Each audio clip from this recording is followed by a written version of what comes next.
શેઠાણી, શેઠાણી,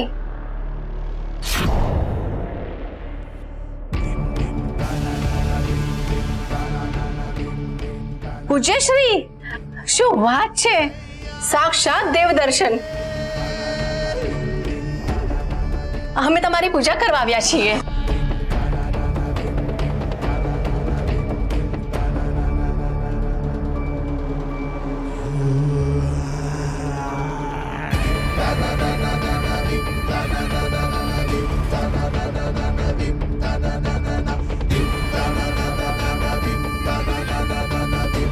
પૂજ્યશ્રી, અમારા અહોભાગ્ય કે કોઈ પણ અડચણ વગર અમે તમારી પૂજા કરી શક્યા. અમારા પુણ્યો પડ્યા. હવે તો અમારે મહાદેવના મંદિરે જવાની પણ જરૂર નથી. માણસને માણસ જ રહેવા દેવાનો હોય, ભગવાન ના બનાવાય. હું પણ તમારી જેમ સામાન્ય માણસ છું અને મહાદેવનો ભક્ત છું.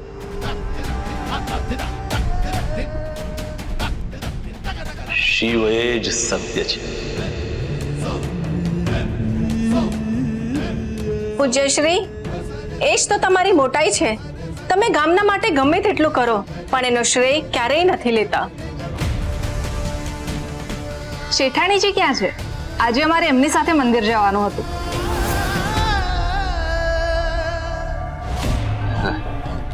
એમને જરા ફેર આવે છે એટલે આરામમાં છે, પણ ચિંતા ના કરશો. મેં મારા હાથે જ એમને ગોળનું પાણી બનાવીને આપ્યું છે. એમની જ સેવામાં હતો. લો બોલો, શેઠાણીના નસીબ કેટલા સારા છે. અને આપણા ધણીને જુઓ, આપણી તબિયત સારી ના હોય તો આપણને હડહડ જ કરે. પૂજ્યશ્રી, જય હાટકેશ.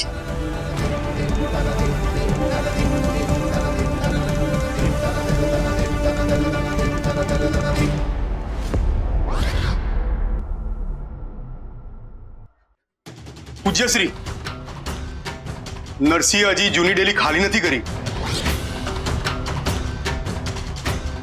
અહીં આવ.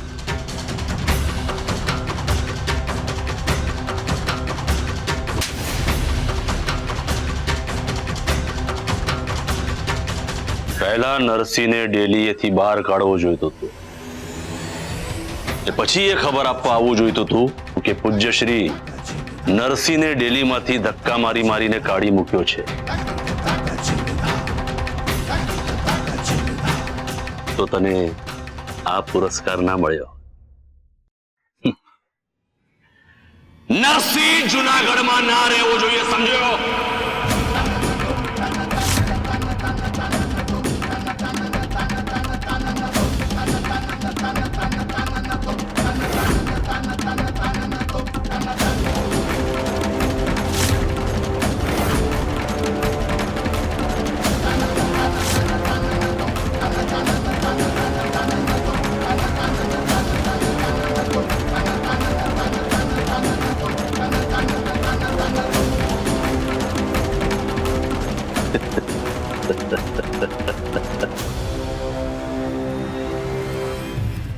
उठ, अरे उठ.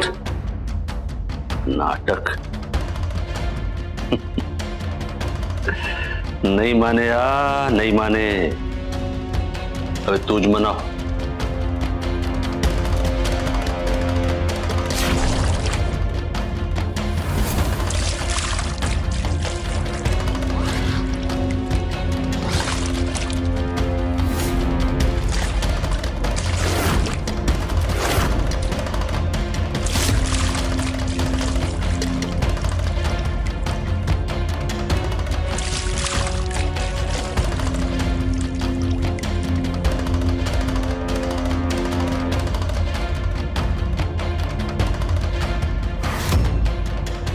બેઠી રા.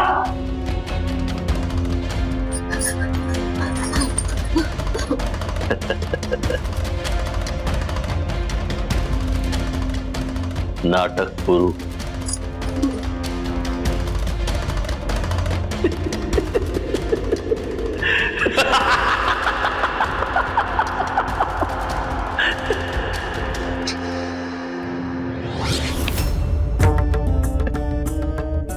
નરસિંહ, બહાર આવ.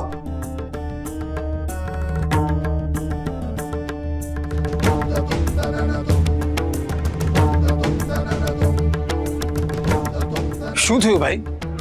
એ હજી સુધી આ ડેલી ખાલી નથી કરી. તારા લીધે મને માર પડ્યો. તું આ ડેલી તારા બાપની છે.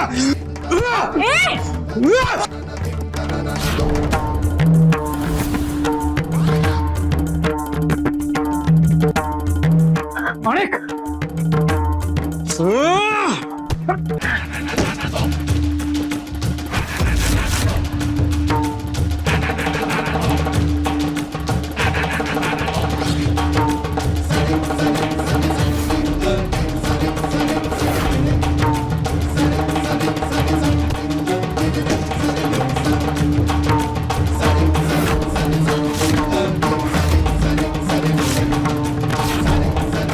મરદ થઈને બાઈના હાથનો માર ખાઈને આવ્યો એમ કહી ગામવાળા થૂકે ને તારી ઉપર એ પેલા નીકળે અહીંથી.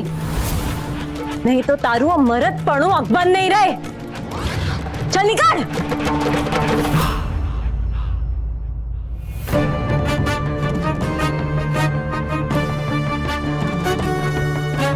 પૂજ્યશ્રીનો હુકમ છે, ચટ્ટી ડેલી ખાલી કરી દેજો,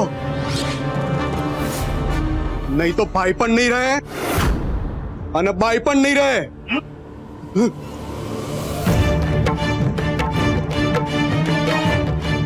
એક બાજુ તરવેણી બેન એમ કહીને જાય છે કે એમના વરને પર્વત કાકા વિશે ખબર આપીને પાછા આવશે, અને બીજી તરફ એમના વર એમના માણસને મોકલાવે છે અમને ધમકાવવા માટે.